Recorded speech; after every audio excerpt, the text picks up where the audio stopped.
There's this one field in our universities that gets a ton of blame. A field that, for a lot of people, is the villain behind everything they think is wrong with the humanities. It's called cultural studies. But what if the story we've all been told about it is just plain wrong? I mean, right off the bat, you can feel the tension here. The scholar Rita Felski says that criticizing this field isn't just some dry academic debate, it's become a popular sport. But what are people so mad about? And, more importantly, are they even aiming at the right target?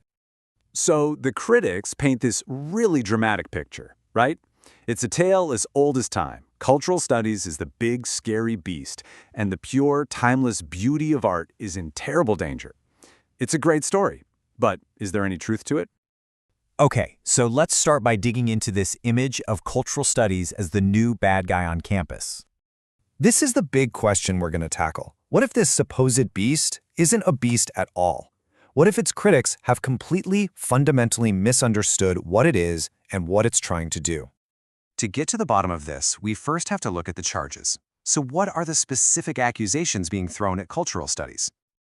The case against it really boils down to two main arguments. First, you've got the anti-aesthetics charge. This is the idea that it just hates beauty and sees every poem or painting as nothing more than political propaganda.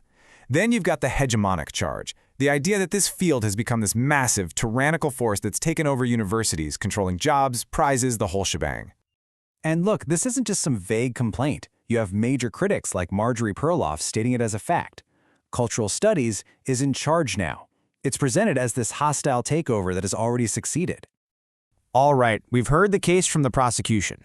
Now, let's actually look at the evidence and try to set the record straight. Let's tackle that second accusation first, this idea of dominance. Is this field really the all-powerful giant its critics claim it is? Well, when you actually look at the facts on the ground, a totally different story emerges. Felski points out that actually in a lot of departments, cultural studies is still the new kid on the block. The number of jobs is, in her words, pitifully small. And get this, many graduate students don't even know its most important books or debates. It seems its power is more of a marketing category than a widespread reality. So, if it's not actually that powerful, why does it feel that way to so many people?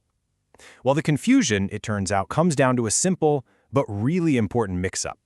The answer is something called semantic drift. It's what happens when a word's meaning just kind of stretches and shifts over time. Cultural studies used to mean a pretty specific thing, but now its critics use it as this giant catch-all trash can for any kind of analysis that connects culture and politics. And that one shift in meaning, it explains almost everything.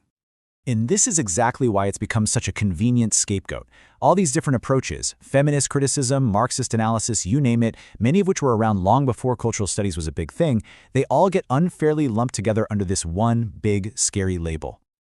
So, if that's what cultural studies isn't, then what in the world is it? What was it all about when it started? And this is the big twist. The critics say cultural studies is all about ideology critique, unmasking art to show it's all just propaganda. But Felski argues its original mission was the exact opposite. It was created to critique the critics who were dismissing all popular culture as ideological junk in the first place. So its goal was never to get rid of aesthetics. It was to expand it, to blow the doors wide open. It was about saying, hey, let's take all this serious analysis of form, style, and pleasure and apply it to the stuff millions of people actually listen to and watch and love every single day. And that meant finding artistic complexity in places other academics had just totally ignored. It was looking at the cut-and-paste collage style of punk fashion, the emotional roller coaster of a pop song, the incredible visual spectacle of a Hollywood movie, even the clever, sophisticated rules of a TV sitcom. This was about finding art, not destroying it. This quote from one of the founders, Richard Hoggart, just nails it. Right from the very beginning, the whole idea was that you can't really understand culture unless you understand its aesthetics, how it works as art, whether it's good or bad. The beauty, the style, the form, that was always central to the project. So, why should you care about some squabble between academics? Because what's really at stake here are these huge questions about what art is, who it's for, and who gets to decide what's valuable in our culture. So when you boil it all down, the true, radical challenge that cultural studies puts on the table isn't that it wants to destroy our appreciation for art. It's about making the case that there isn't just one universal, capital A, aesthetic. No, it's that there are multiple aesthetics, all operating at the same time. And that idea, wow, it has some profound implications. It means that deep, beautiful, meaningful experiences with art aren't just found in museums or fancy classrooms.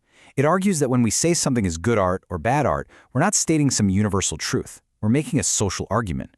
Value isn't just sitting inside an object. It's something we create together by how we use it and talk about it and share it.